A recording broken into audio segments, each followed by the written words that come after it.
Previously on Chasing the Rails. This journey started out in Los Angeles, where I took my first train, the Coast Starlight, up to Portland, Oregon, through California's beautiful coast and into the start of Cascadia. From there, I took a regional train called the Cascades North up to Seattle, Washington. After spending a couple days in Seattle, I took my longest train of the journey yet, the Empire Builder, all the way from Seattle to Chicago, Illinois, where I saw beautiful sights like Glacier National Park. So after arriving in Chicago, I spent a couple days with my aunt and uncle out in the suburbs, and then stayed a few more days in the city at my friend's apartment. Shout out to Ojas and Oliver, y'all should go check out their content. I also had a fun time checking out some transit systems while I was there, like the Skokie Swift and the South Shore Line, but more on those in a future video. And after spending nearly a week here, I made my way back to Chicago's Union Station to catch the next train on my journey. The trip over to the station was a bit rainy and miserable. The weather in Chicago was being particularly awful for June, but nevertheless, I was excited to get on the next train of my journey. I was headed for New Jersey, as I figured it would be the best way to see both New York City and Philadelphia on the short East Coast leg of my trip. Heading out there, I would be on a 26-hour journey aboard Amtrak's Cardinal. Boarding the train in Chicago is a pretty similar process to most major Amtrak stations. You just wait for your train to be called, and then wait in line till they walk you over to the platform. And around 3 p.m., I was seated on board, and we began leaving the Chicago area on Amtrak's Cardinal. The Cardinal gets its name from the state bird of all the states along the main portion of its route. The train starts in Chicago, Illinois, then runs through the states of Indiana, Ohio, Kentucky, West Virginia, and Virginia before heading into Washington, D.C., and then running along the tracks of the Northeast Corridor before ending in New York City. Alright everybody, it's time for another rolling stock recap. The rolling stock, or train cars that this train operates, is significantly different than the trains you'll see operating running on the western half of the country.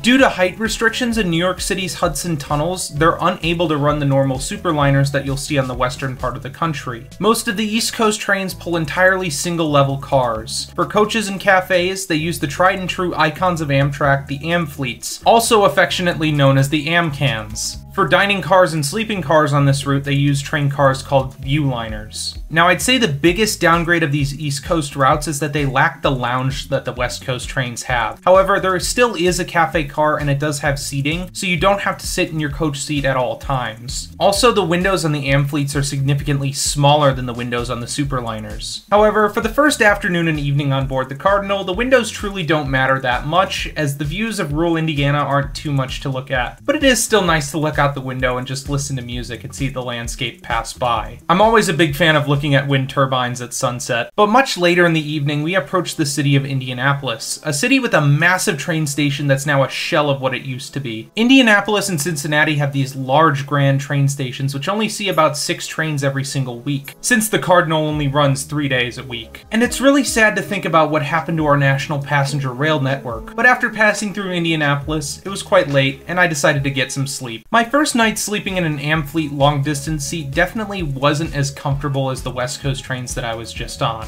but I still managed to get maybe 3 or 4 hours of sleep in this seat. I woke up to the sight of rolling hills and the Ohio River. I was in the state of Kentucky. I decided to get out of my seat and head down to the cafe car early in the morning to go get some coffee to make up for the lack of sleep that I had gotten on board. But I knew once we crossed over into West Virginia we were going to get some great mountain views, so I was still really excited. A little bit after passing Huntington, West Virginia, we started running along the New River. And I do have to say it is an absolute crime that Amtrak doesn't have some better windows on this train, because the views of these mountains are incredible. Probably the peak of the Cardinal is going underneath the New River Gorge Bridge. It's one of the highest bridges east of the Mississippi, and it is absolutely beautiful getting a new perspective of it rather than seeing it from the top. And even though I would call going underneath the New River Gorge Bridge the peak of the trip, it's still an incredibly beautiful ride the rest of the way. Running along rivers and snaking our way around mountains is truly an incredible sight through Appalachia. One thing I have to recommend to anybody who wants to take an Amtrak long-distance train is to just have a little bit of patience. Because when we were coming out of the mountains, we started running into a whole bunch of freight delays. But regardless, we got through them, and running about 2 hours late, we approached the ever-so-popular destination of Charlottesville, Virginia. For those of you who don't know, Charlottesville is the home of University of Virginia. But anyway, after the busy stop in Charlottesville, in the late afternoon we would approach the nation's capital of Washington, D.C., arriving in Union Station around 5 in the evening. One of the coolest things that happens to the trains in D.C. is that they switch out the locomotives. Pretty much the entire time I've been on the trains in the US, they've been slow and powered by diesel, maxing out at speeds of 79 miles an hour. However, between Washington, D.C. and Boston, Massachusetts, they actually run the trains on overhead-powered catenary, meaning not only are the trains zero emissions, but they can get to much faster speeds than the diesels. This region is called the Northeast Corridor, and trains on this corridor can get as high as 150 miles an hour. But due to rolling stock restrictions, meaning some of the cars can't actually get up to that speed on our train, we would max out at about 115 miles an hour. But you won't ever hear me complain about a nice speed increase. We quickly passed through Baltimore, Maryland and Wilmington, Delaware before hitting the last major stop before my stop, that being Philadelphia. After a brief stop in Philadelphia, we flew fast in the night for the last 50 minutes into New Jersey, where I got off in Newark. To say that I was tired after a bad night's sleep and an all day on the train would be an understatement. As I got to my hotel, I thought about what I had achieved. This was the halfway point of my trip, and I had gone all the way from the West Coast to the East Coast entirely by train. And then there was also the thought that I would have to do it again in 3 days just to get back, but that thought quickly left my mind as I realized I'd soon be checking out some of the most amazing transit in all of the US. Have you taken the Cardinal? Do you want to? Let me know in the comments below, and if you enjoyed this video, be sure to like and subscribe. And if you enjoy my content, be sure to check out my other socials, linked below.